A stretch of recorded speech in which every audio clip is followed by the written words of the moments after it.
Olá, meus amigos, olá, minhas amigas do Legislação Integrada. Aqui quem fala é o professor Bruno Valente e nossa conversa de hoje é sobre jurisprudência em tese do STJ, edição de número 267. O tema dessa edição é direito autoral, terceira edição acerca desse tema. E antes de começar aquele convite, se inscreve no nosso canal, seja no Spotify, Deezer, Apple Podcasts, Google Podcasts ou no YouTube, e ativa o sininho para ficar sabendo sempre que tiver novidade. Nos segue também no Instagram, @legislação_integrada, onde todo dia tem conteúdo. E já aproveita para curtir, compartilhar na sua rede social preferida e marcar a gente, tá? Ou também naquele grupo de WhatsApp cheio de gente interessada que eu sei que você participa de pelo menos um. Então, sem mais delongas, vamos para as primeiras teses do dia. E eu já alerto e já peço desculpa porque a voz está bem ruim. Tô com a crise de garganta ainda, nem era para eu estar gravando na verdade, mas eu estou aqui com uma quantidade grande de episódios acumulando para gravar e aí o juízo já está bem pouquinho por conta disso. Então eu vou tentar gravar aqui para não atrasar, tá? Porque aí é que meu juízo se acaba mesmo se entrar a semana que vem e não tiver nenhuma edição. Então vamos lá. Primeira tese de hoje é a tese 1. Na verdade eu vou analisar conjuntamente as teses 1, 3 e 4, tá? Então tese 1, a intertextualidade, prática comum na atividade criativa, caracteriza-se por ser uma criação intelectual nova, elaborada a partir de conteúdos pré-existentes, por meio de referência implícita ou explícita, e pode ser lícita, como a paródia, ou a paráfrase, ou ilícita, como o plágio. Tese 3. Para ser lícita, a paródia depende do preenchimento dos seguintes requisitos. 1. Existência de certo grau de criatividade. 2. Ausência de efeito desabonador da obra originária. 3. Respeito à honra, à intimidade, à imagem e à privacidade de terceiros. 4. Observância do direito moral de ineditismo do autor, da criação primeva. 5. Atendimento da regra dos 3 passos. E 6. Ausência de intuito comercial, e sobre esse ponto nós vamos debater bastante, tá? E a tese 4. A finalidade da paródia, se comercial, eleitoral, educativa, puramente artística ou qualquer outra, é indiferente para a caracterização de sua licitude e liberdade asseguradas pela Lei 9610 de 98. Então, gente, aqui tudo passa pelo debate de como funciona a tutela jurídica da paródia, mas, acima de tudo, uma distinção do que seria uma obra que tem uma intertextualidade, fazendo referência a uma obra pré-existente de forma lícita, e aí nós temos, por exemplo, a paródia e a paráfrase, ou ainda o que seria algo ilícito, e aí nós temos a figura do plágio, tá? E aí nesse ponto, essas 3 teses são muito complementares, beleza? E tudo isso daqui surge de uma leitura talvez aqui de 2 dispositivos principais da Lei de Direitos Autorais. É o artigo 29, inciso 1, que diz que depende de autorização prévia e expressa do autor a utilização da obra por qualquer modalidade, tais como, aí nós temos a reprodução integral ou parcial. E por outro lado, o artigo 47 nos conta que são livres as paráfrases e paródias, que não forem verdadeiras reproduções da obra originária, nem lhe implique descrédito. Então, 2 regimes aqui bem diferentes, né? Uma coisa é você copiar trechos de outra obra, e aí, para essa reprodução, seja parcial ou integral, é necessária autorização prévia e expressa do autor. E por outro lado, temos as paráfrases e paródias. Aí, veja só, a lei fala que são livres. Então, eu quero, por exemplo, parodiar uma música de determinado cantor. Eu preciso de autorização desse cantor para a paródia? Não, não é? Exemplo clássico, digamos assim, não sei se é um exemplo clássico, mas para mim é paradigmático, seria o caso do Tiririca, que fez ali uma paródia de uma música do Roberto Carlos em campanha eleitoral, entendeu? Aparecia ali vestido de terno branco, cantando, né? Eu voltei agora para ficar, Tiririca, Brasília é o seu lugar. E o Roberto Carlos, ou a produtora, né, do Roberto Carlos, propôs uma ação contra ele porque ele não tinha autorização. Precisava de autorização? Não, não precisava. E a finalidade eleitoral muda alguma coisa? Também não, né? Inclusive, essa vai ser a ratio da tese 4, que fala que essa finalidade comercial, eleitoral, educativa, enfim, nada disso interessa para efeito de ser uma paródia ou ser um plágio. Mas antes de mais nada, o que é uma paródia? Paródia é uma criação nova feita a partir de uma obra pré-existente. Então, você se inspira em algo que já existe, mas o parodiador, ele que tem um direito autoral decorrente daquela obra, não é? Que normalmente tem um efeito crítico, satírico, ou meramente reinterpretativo mesmo. Então aqui o direito autoral não é do autor da obra originária, é do autor da paródia. E a paráfrase? Aí, a paráfrase é uma reexpressão do conteúdo de uma obra. Então, por meio de palavras próprias, um arranjo novo, sem reproduzir literalmente trechos da obra anterior, você cria uma nova obra. E qual é a ideia aqui da tutela da paráfrase? É a de que a ideia não é protegida, não é? O conteúdo é protegido, mas a ideia não, a ideia é viva. Então, a outra pessoa pode reinterpretar aquilo e criar o seu próprio texto, a sua própria música, a sua própria narrativa, como uma expressão, né, uma reexpressão daquele conteúdo original. Isso é uma paráfrase. Não se copia trechos, não é? Então, realmente, é algo protegido.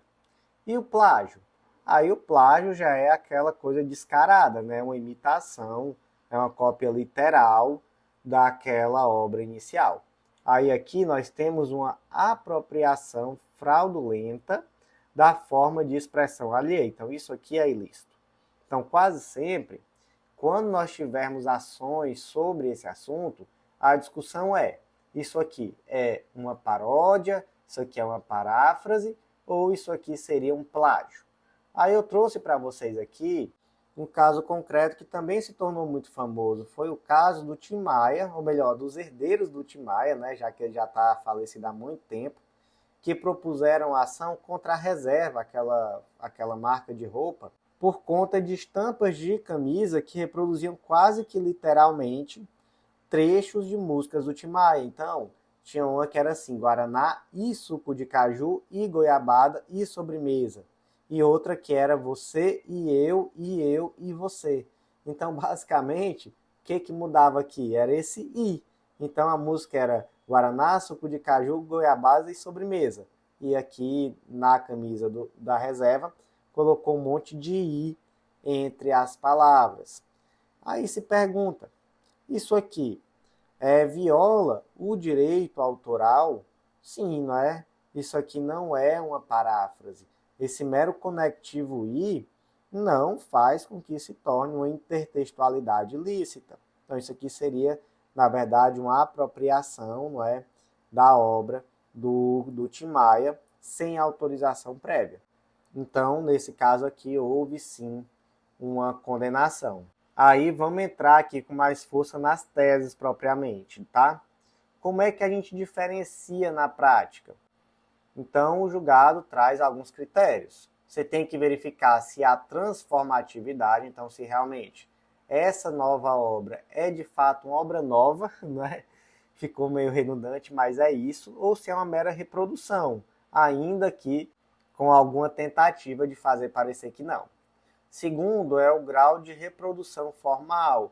Então você verifica, por exemplo, foi copiado algum verso, refrão, slogan. Quanto mais substancial e reconhecível, maior o risco de ser um plágio, tá? Terceiro ponto, teve descrédito?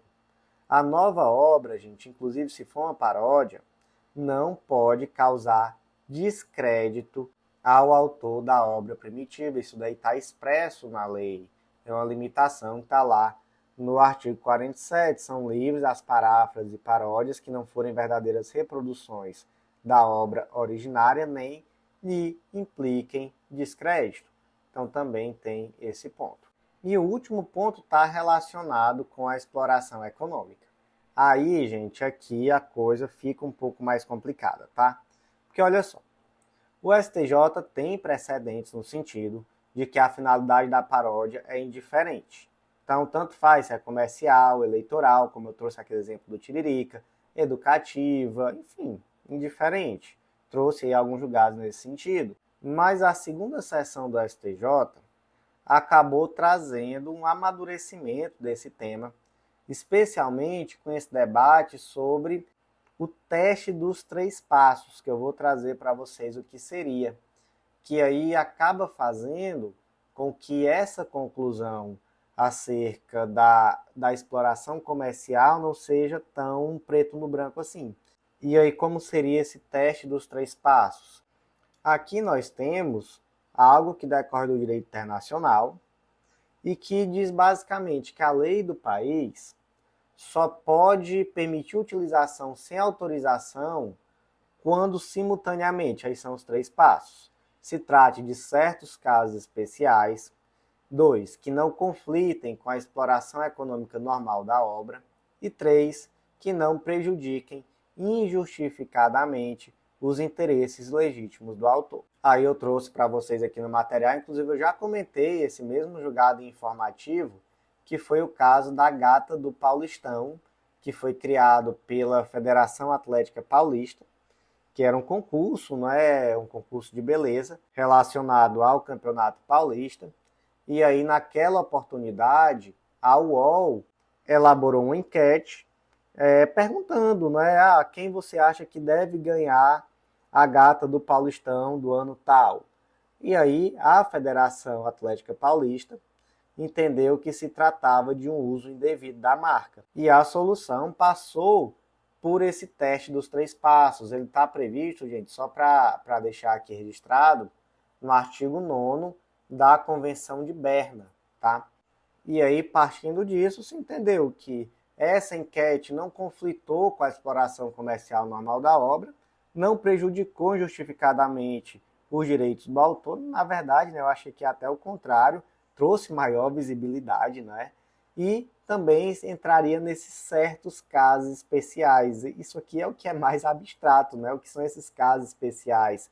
Mas parece que o debate aqui foi basicamente no sentido de acessoriedade. Então seria como se essa utilização não tirasse o caráter principal da obra. Então meio que não havendo uma apropriação, não é como se a UOL tivesse tentado passar a ideia de que aquele concurso de beleza era dela. Não foi isso que aconteceu. Então continuou como algo acessório. Beleza, gente? Então esse debate ele vai muito mais nesse sentido. E aí quando se fala em ausência de intuito comercial, seria muito mais no sentido de passar nessa regra dos 3 passos, mas também uma noção de que, por exemplo, nesse caso concreto, não havia uma cobrança. Então, por exemplo, imagina que a UOL tivesse feito um álbum de figurinhas das musas do Paulistão. Aí não é? Aí ele estaria vendendo, né? Teria um intuito comercial muito mais claro. E aí, de fato, seria completamente vedado. Mas não leve isso ao pé da letra, porque, em último efeito, tudo que uma empresa faz tem finalidade lucrativa, tem finalidade comercial em alguma medida.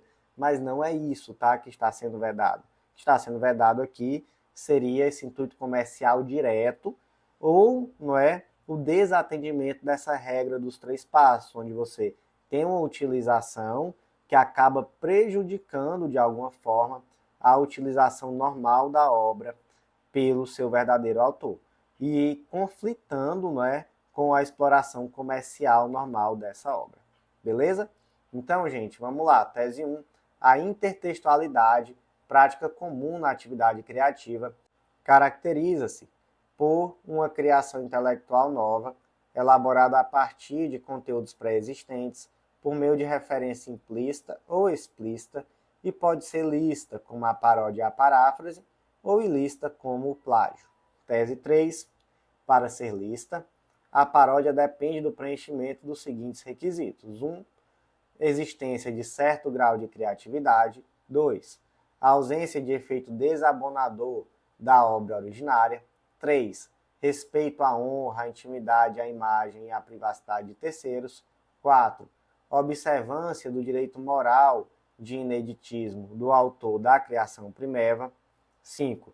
Atendimento da regra dos 3 passos. 6. Ausência de intuito comercial. Tese 4. A finalidade da paródia, se comercial, eleitoral, educativa, puramente artística ou qualquer outra, é indiferente para a caracterização de sua licitude e liberdade asseguradas pela Lei 9610 de 98. Próxima tese é a tese 2. A paródia, imitação cômica de composição literária, filme, música ou qualquer obra conhecida do público, adapta a obra preexistente ao novo contexto e constitui criação nova e autônoma que dispensa a indicação do nome do autor da obra originária. Aqui eu poderia até ter comentado de forma conjunta, né? Porque eu já tratei sobre isso, na verdade. Mas, como nós já vimos, a paródia é uma forma de reprodução lícita, assim como a paráfrase, ao passo que o plágio seria aquela reprodução ilícita. E o debate aqui seria tão somente no sentido se, para a paródia, é necessária uma autorização do autor da obra parodiada. E nós já vimos que não, não é? Nós já vimos que não, por quê? Porque a paródia, ela é por si só uma expressão da criatividade. Então, ela é que tem a proteção do direito autoral. Então, não é necessário que haja uma autorização, já que é uma obra independente. O caso concreto que eu trouxe para vocês para explicar isso foi o caso da música Sirigó, que foi transmitida no programa Pânico na Band, que no caso o cantor Fagner Souza Ribeiro, ele propôs uma ação dizendo que aquela paródia foi feita de uma música sua sem autorização. E aqui não é o Fagner, famosão, né, o cearense que canta Canteiros, Borbulhas de Amor. É outro Fagner, tá? Que também pode ser bem famoso, mas eu não conheço. Mas isso não quer dizer nada, porque eu sou bem alienado nesse sentido. Então, tese 2, a paródia, imitação cômica da composição literária, filme, música ou qualquer obra conhecida do público, adapta a obra preexistente do novo contexto e constitui criação nova e autônoma, o que dispensa a indicação do nome do autor da obra originária. A gente vai fazer aquele convite bem rápido e bem especial, se você ainda não é nosso assinante. Acesse legislaçãointegrada.com.br e vem fazer parte do Clube da Lei, nosso clube de membros, que dá acesso a vários planos de leitura e também aos nossos materiais semanalmente atualizados. O valor é super acessível, então vem fazer parte, que vai ser um baita diferencial nos teus estudos. E vem também conhecer a Editora Integrada, vem publicar com a gente. Você vai ver que é mais fácil do que você imagina e vai ser um grande diferencial também na tua prova de títulos. Então, vem publicar com a gente, que eu te aguardo, e vem para o nosso Clube da Lei. E seguindo em frente, vamos para a tese 5. No direito eleitoral, os jingles estão sujeitos à proteção do direito autoral e exigem autorização prévia e expressa dos titulares para uso, o que não se confunde com a paráfrase ou a paródia da obra musical, pois estas são permitidas e independem de autorização. Gente, aqui nós precisamos ter um certo cuidado, tá? Porque o termo jingle aqui, ele foi usado de uma forma muito ampla. Porque na minha cabeça, pelo menos, quando eu penso em jingle, eu penso naquelas paródias que normalmente você vê candidato para prefeito pega uma determinada música e transforma completamente a letra, né, seguindo ali só um ritmo parecido e bota para tocar no paredão nos nossos ouvidos durante toda a campanha eleitoral. Aquilo ali seria mais, nesse sentido, uma paródia, que não deixa de ser um jingle, mas aqui, não é, o termo está sendo utilizado de forma mais ampla. Tanto é que eu trouxe para vocês aqui duas situações. Uma foi a do Tiririca, não é, que usou a música do Roberto Carlos, que seria Eu Votei, de novo vou votar, Tiririca, Brasília é o seu lugar. Paródia que para mim já virou um clássico, mais até do que a música original, que também é um clássico, né? Não temos como negar. Mas trouxe o outro caso, que não foi uma paródia. Na verdade, ali foi na campanha de 2018. E aí, naquele caso, alguns apoiadores do candidato Haddad utilizaram a música da Paula Toller, a música foi A Pintura Íntima, como plano de fundo de um vídeo que eles fizeram em apoio ao candidato Haddad, sem autorização da autora.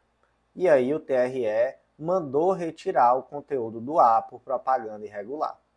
O mais interessante aqui, né, para a gente aprofundar um pouco nesse julgado, é que nem o PT nem o Haddad foram condenados a nada, tá? Porque realmente ficou claro que foi uma ação espontânea de um determinado grupo de apoiadores que eles, por si só, fizeram esse vídeo de apoio e utilizaram essa música como plano de fundo. Então, essas pessoas é que poderiam ser eventualmente condenadas. Mas a questão da proteção do direito autoral no sentido de tirar o vídeo do ar, isso daí foi plenamente atendido, com certeza absoluta. E muito cuidado, porque isso aqui parece ter sido considerado um jingle, mesmo que tenha sido a reprodução integral da música como plano de fundo de um determinado vídeo. Então, como é que ficou a tese 5? No âmbito eleitoral, os jingles estão sujeitos à proteção do direito autoral e exigem autorização prévia e expressa dos titulares para uso, o que não se confunde com a paráfrase ou a paródia da obra musical, pois estas são permitidas e independem de autorização. Seguindo em frente, tese 6, os danos oriundos da violação de direitos autorais são presumidos, pois decorrem da própria violação do direito de propriedade intelectual. E aqui, gente, eu queria que nós pensássemos sob uma ótica até mais ampla da propriedade intelectual. E aí, tanto dentro desse termo propriedade intelectual, nós temos a propriedade industrial, no caso marcas, patentes e desenhos industriais, e os direitos autorais, não é? Cada um aqui tutelado por uma lei específica. Então, quando a gente fala em propriedade industrial, é a lei 9279. Em direitos autorais, é a lei 9610. Eu trouxe para vocês um caso concreto, que seria de uma loja chamada Sola Firme, e aí essa marca ela acabou sendo copiada quase que integralmente por uma outra loja que atua no mesmo segmento com a marca Sola Firme com 2 S, e também utilizando a mesma tipografia, esquema visual, cores, enfim, né? Aqui trazendo uma associação quase que automática. E aí, nesse caso concreto, se entendeu que existia dano moral em ré ipsa. Professor, mas calma, a gente não estava falando sobre direito autoral, agora você veio aí com algo relacionado com propriedade industrial. Sim, mas por que eu trouxe esse exemplo? Para mostrar que mesmo aqui nesse âmbito, também nós temos um dano moral em ré ipsa. Por quê? Por uma proteção à honra subjetiva e à reputação do titular. Mas quando nós falamos em direitos autorais, aí só a nossa forma de pensar que vai mudar um pouquinho, né? No direitos autorais, você vai pensar que a obra é uma extensão da personalidade. Então eu, enquanto artista, eu pinto um determinado quadro. Esse quadro é parte do meu ser, é poético, né? Olha só como é bonito. Ele é uma extensão de mim, ele é algo que eu criei, não é? Então, quando eu gravo esse podcast, quando eu escrevo informativo comentado, esse informativo é um reflexo da minha personalidade. É até errado, né? Eu falei parte, não é bem parte, é um reflexo da minha personalidade. E é por isso, gente, que muitas vezes as pessoas, quando são copiadas, elas se sentem pessoalmente atingidas, porque existe uma relação. Né? Isso é interessante, é a minha criação, é a minha obra, é a minha arte. Então aqui, a violação, o dano moral em ré ipsa, ele decorre de uma presunção de violação do direito de personalidade. Não é? Então, só para a gente se atentar nesse detalhe. Mas tanto é possível demonstrar um dano moral em ré ipsa de uma forma muito mais clara aqui no direito autoral, mas quando nós falamos em propriedade industrial, especialmente em apropriação de marca, né, utilização indevida da marca também é possível, mas vai mudar aí um pouco os fundamentos. Agora, claro, lembrando que a marca também é uma criação de alguém, então também é um direito autoral do autor que criou aquela logomarca, aquela estética, né? Então tudo acaba estando um pouco interligado em alguma medida. Então, tese 6, os danos oriundos da violação de direitos autorais são presumidos, pois decorrem da própria violação do direito de propriedade intelectual. Tese 7, o artigo 103 da Lei 9610 de 98 veicula sanção civil àquele que editar obra literária, artística ou científica sem autorização do titular, e não propriamente um parâmetro de reparação de dano material percebida pelo titular da obra. O que é que traz esse artigo 103? Quem editar obra literária, artística ou científica sem autorização do titular perderá para este os exemplares que se apreenderem e pagar-lhe-á o preço dos que tiver vendido. Parágrafo único. Não se conhecendo o número de exemplares que constituem a edição fraudulenta, pagará o transgressor o valor de 3.000 exemplares, além dos apreendidos. Então aqui, gente, é uma sanção civil expressa, não é? Então imagina, por exemplo, que eu vejo um livro à venda e eu digo, ó, que livro bonito, vou publicar esse livro aqui pela editora integrada e colocar para vender. Sem conversar com o autor, sem ninguém. Eu só pego o livro, copio e coloco para vender. Aí o autor descobre essa situação, né? Descobre essa presepada, digamos assim. Essa sanção aqui, ela faz com que eu tenha que pagar a essa pessoa, além de perder para ele, né, aqueles exemplares que forem eventualmente apreendidos, eu também vou ter que pagar a ele o valor referente a tudo aquilo que foi vendido. Então eu vendi 1.000 exemplares, tenho que pagar para ele o valor dos 1.000 exemplares. Se não tiver como saber o número, 3.000 exemplares, beleza? Agora, gente, alguns pontos importantes aqui é necessária má-fé, tá? Sem demonstração de má-fé, não é possível cobrar essa sanção. Então, por exemplo, imagina que alguém publica pela editora integrada e me dá autorização de publicar aquela obra no meio digital. Mas depois eu verifico, ó, que obra bonita, eu vou colocar para vender aqui também em meio físico. Vou fazer aqui uma edição de capa dura, bem bonita, colorida, com desenhos. Eu peço autorização para o autor? Peço nada. Eu simplesmente faço. Nesse caso, parece existir má-fé, né? Porque eu não tenho a autorização expressa. Eu sei que eu preciso de autorização expressa. Mas imagine que por alguma situação contratual, isso não ficou tão claro. Então, eu fiz de forma culposa, mas sem má-fé. Eu até tive culpa, mas eu não tive má-fé. Eu vou ser obrigado a pagar essa sanção? Não, não você, tá? É necessário aqui, de fato, uma má-fé. Agora, gente, não confunda uma coisa com a outra. Essa sanção, ela não é um parâmetro indenizatório. Então, é possível, sim, você quantificar, inclusive, um dano material e isso aqui ser aplicado cumulativamente, beleza? Então, os dois pontos que eu quero que você saiba que exige má-fé, não é a sanção civil, ela exige má-fé, não precisa de culpa, é uma violação objetiva. Você tem que verificar sempre, se for um contrato de edição, qual é o limite daquele contrato, o que de fato você foi autorizado a fazer, não é? Porque a autorização, ela sempre é específica e é possível você acumular isso aqui ainda com uma indenização, desde que você quantifique, por exemplo, os danos materiais. Então, tese 7, o artigo 103 da Lei 9610 veicula sanção civil àquele que editar obra literária, artística ou científica sem autorização do titular e não propriamente um parâmetro de reparação pelo dano material percebido pelo autor da obra.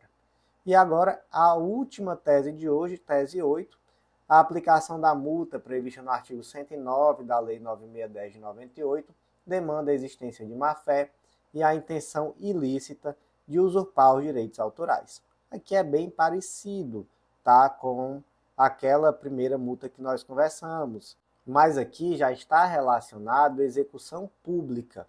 Então, por exemplo, eu realizei execução pública de uma música sem autorização do autor. Aí eu tenho que pagar uma multa correspondente a 20 vezes o valor que eu deveria ter pago. Mesma lógica aqui, tá, gente? Precisa de má-fé. Sem má-fé, não é exigível essa multa. Então, como é que ficou a última tese de hoje?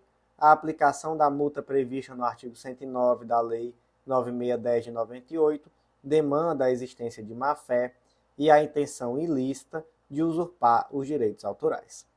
E, meus amigos, por hoje foi isso. Espero que a voz não tenha prejudicado. Também sei que eu estou aqui um pouquinho mais devagar que o normal. Eu já sou bem devagar normalmente, mas hoje eu acho que eu estou mais devagar ainda.